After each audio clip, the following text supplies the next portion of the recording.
When prophecy looks like it's fulfilled, are we witnessing God acting or people stepping into a script that Scripture already wrote? Scripture doesn't only record prophecy, it also forms imagination. It shapes expectation. It teaches people what fulfillment is supposed to look like. In that sense, Scripture can indeed function just like a script.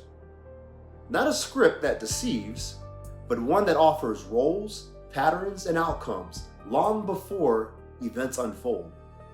Even in the Bible, this tension is visible. The same scriptures led some to expect a Messiah who would arrive in power and political triumph. But others heard Jesus say, "Today, this scripture is fulfilled in your hearing," and believed fulfillment had already begun quietly, relationally, and without spectacle. It was the same text, but different expectations, different understandings of what fulfillment meant. Appealing to what was written did not resolve the question. In fact, it moved the question on to interpretation. And even Scripture itself acknowledges this, because prophecy is not only written, it's spoken, it's embodied, it's enacted, and only later is it recorded. And even then, Paul reminds us that prophecy is partial and that understanding unfolds over time.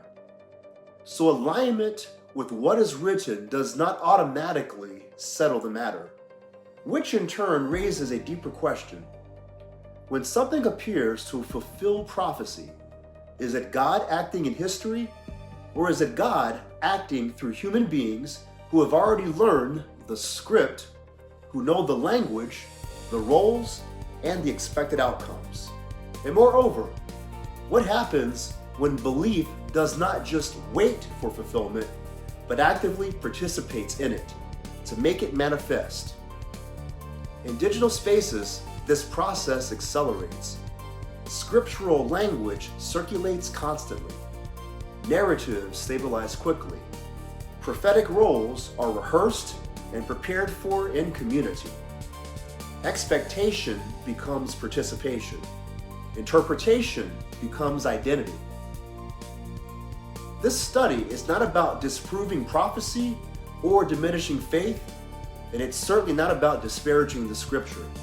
Rather, it's about understanding how Scripture, expectation, interpretation, and action interact, especially in environments where belief is shared, reinforced, and performed in real time.